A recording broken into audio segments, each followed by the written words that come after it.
안녕하십니까? 우리 삶의 가장 깊은 곳, 가정의 영적인 풍경에 대해 이야기하는 시간입니다. 집이란 단순한 벽과 가구, 그리고 매일 반복되는 일상의 움직임으로 이루어진 공간 그 이상입니다. 가정은 보이지 않는 실제가 모든 보이는 것을 지배하는 영적인 분위기 그 자체입니다. 사람들이 인정하든 안 하든 모든 가정은 하나의 임재, 즉 하나님의 임재 혹은 그분의 부재에 의해 그 모습이 빚어집니다. 하나님께서 한 가정에 거하실 때 그 증거는 숨길 수 없이 분명해집니다. 그분의 성품과 권위, 그리고 평강이 모든 것을 빚어나가기 시작합니다.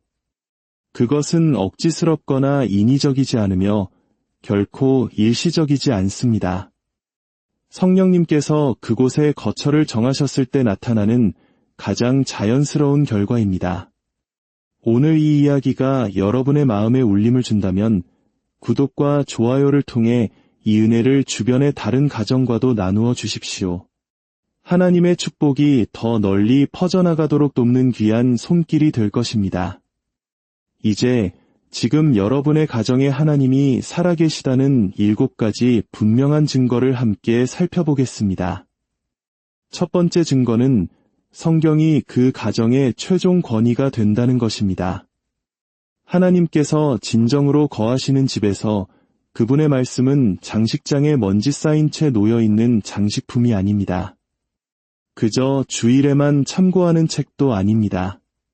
성경은 모든 개인의 의견과 감정, 그리고 세상의 유행을 압도하는 최종적인 목소리가 됩니다. 모든 결정은 말씀의 필터를 통해 걸러지고 모든 대화는 말씀으로 빚어지며 모든 갈등은 말씀에 따라 해결됩니다.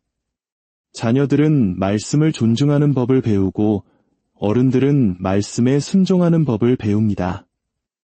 가정 전체가 하나님께서 이미 말씀하셨으며 그분의 말씀이 최종적임을 인정하게 되는 것입니다.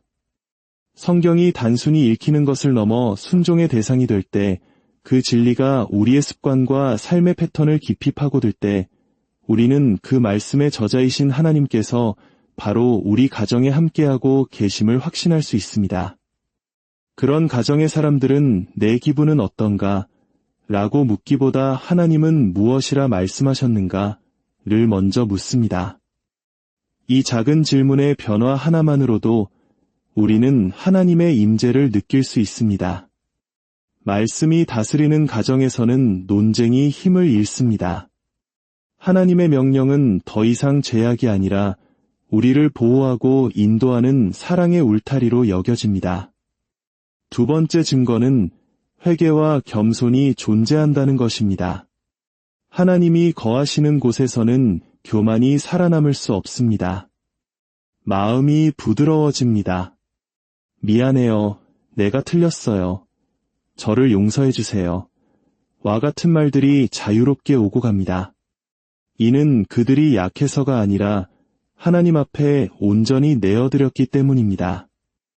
하나님은 당신의 백성들 안에 자신의 죄를 정직하게 보고 거기서 돌이키려는 마음을 일으키십니다.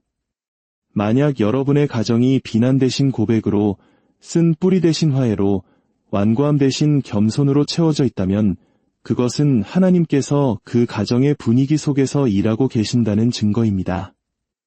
회개로 가득 찬 집은 성령님께서 살아 역사하시며 그 지붕 아래 모든 일을 정결하게 하고 부드럽게 하며 거룩하게 하시는 가정입니다.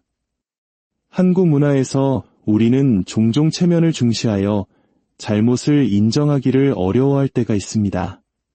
하지만 하나님 안에서 진정한 회개는 체면을 잃는 것이 아니라 영적인 순결함과 온전함을 되찾는 과정입니다.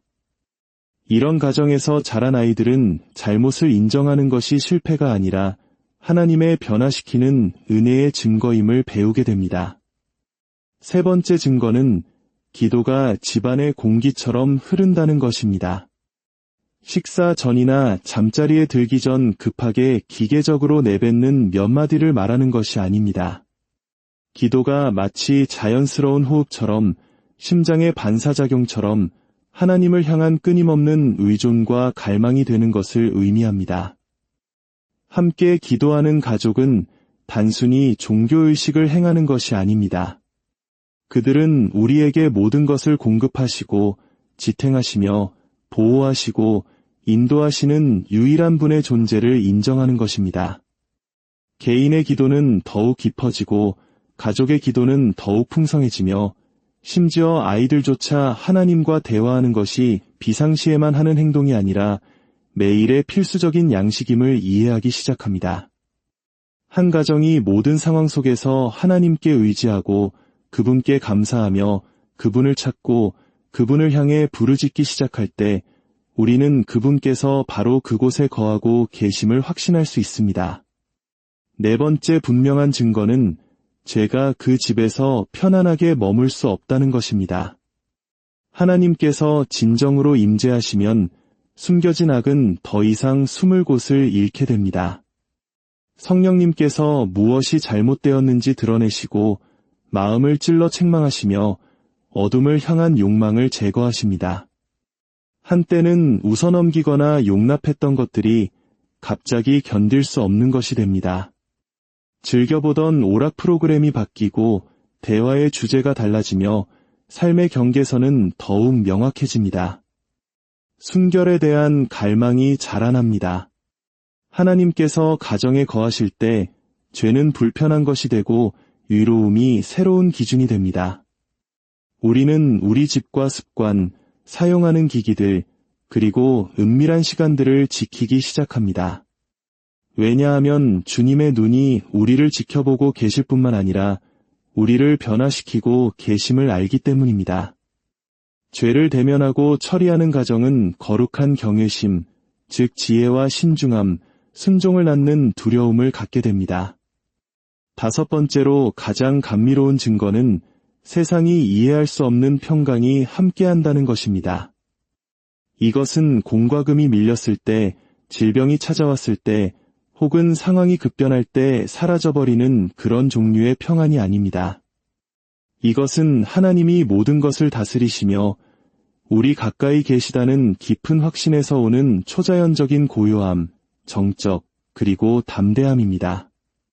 우리 한국인들은 혹독했던 전쟁의 폐허와 IMF 시절의 혹한기를 겪으며 세상의 평안이 얼마나 덧없는지를 뼈저리게 느껴왔습니다. 그러나 하나님의 임재로 가득 찬 가정은 역사의 폭풍을 통과할 수는 있지만 그 폭풍에 의해 파괴되지는 않습니다. 두려움은 그 힘을 잃고 불안은 권세를 잃으며 심지어 고난 속에서도 기쁨이 뿌리내리기 시작합니다. 하나님의 평강은 마치 향기처럼 그 집안의 공기를 가득 채웁니다. 방문객들은 문을 들어서는 순간 그것을 느끼며 가족들은 자신의 힘이 아닌 다른 힘에 의해 굳건히 서 있음을 깨닫게 됩니다. 여섯 번째 증거는 가정의 목적이 바뀌기 시작한다는 것입니다. 가정의 초점이 세상적인 목표에서 하나님의 우선순위로 이동합니다. 시간과 에너지, 그리고 재원은 영원히 가치 있는 것들과 조화를 이루기 시작합니다. 대화는 사람을 끌어내리는 것이 아니라 서로를 세워주는 방향으로 격상됩니다. 모든 결정은 하나님 나라의 목적을 염두에 두고 내려집니다. 안락한 삶을 위해 사는 대신 부르심을 위해 살기 시작합니다. 일시적인 성취를 쫓는 대신 영원한 영향력을 추구합니다. 하나님께서 한 가정을 차지하시면 그분께서 직접 그 가정을 이끄십니다. 그분은 우리의 일정을 조정하시고 가치관의 순서를 다시 정하시며 모든 방을 현재의 순간을 넘어서는 거룩한 목적으로 채우십니다. 마지막으로 일곱 번째 분명한 증거는 바로 사랑, 진실하고 성경적이며 희생적인 사랑입니다. 이것은 단순히 감정적인 교감이 아닙니다. 서로의 짐을 져주고 깊이 용서하며 기꺼이 섬기고 아낌없이 주는 그런 종류의 사랑입니다. 거칠게 반응하기 쉬울 때 인내하고 좌절감이 솟구칠 때 온유하며 허물을 들추는 대신 덮어주고 무너뜨리는 대신 세워주는 사랑입니다.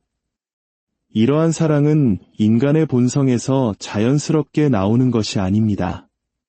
그것은 우리 가운데 거하시는 하나님 자신으로부터 흘러넘치는 것입니다. 일관되고 이타적이며 그리스도를 닮은 사랑이 여러분 가정의 기후가 될 때 그것이야말로 하나님께서 진정으로 함께 하신다는 가장 명백한 증거입니다.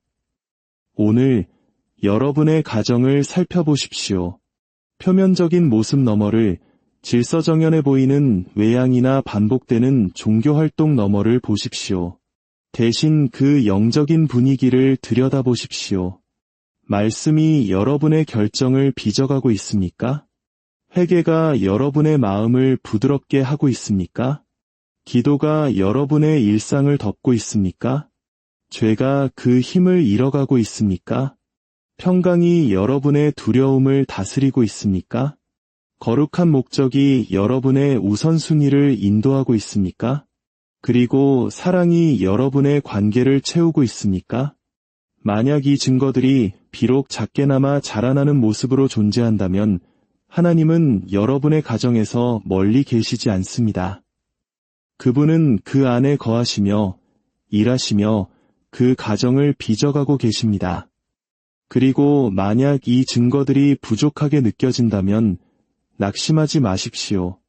오늘은 후회하는 날이 아니라 하나님을 초대하는 날입니다. 그분은 자신에게 순복하는 자들과 함께 거하실 준비가 되어 있으십니다. 그분을 찾으십시오. 그분의 변화시키는 임재를 환영하십시오. 그분을 여러분의 가정으로 초대하십시오. 그분의 말씀에 온전히 순종하십시오. 그리고 그분께서 어떻게 당신의 집을 그분의 영광이 틀림없이 살아 숨쉬는 곳으로 바꾸시는지 지켜보십시오. 여러분의 가정이 하늘과 땅이 만나는 곳이 되기를, 믿음이 강하게 자라고 사랑이 깊이 흐르며 하나님의 임재가 단지 인정받는 것을 넘어 진정으로 느껴지는 곳이 되기를 간절히 기도합니다. 여러분 가정의 모든 방에 그분의 빛이 비추고 그분의 진리가 굳건히 서며 그분의 영광이 나타나기를 축복합니다. 여러분의 지붕 아래 있는 모든 심령이 하나님 자신이 거하시는 집에서 사는 축복과 보호, 그리고 기쁨을 경험하기를 소망합니다.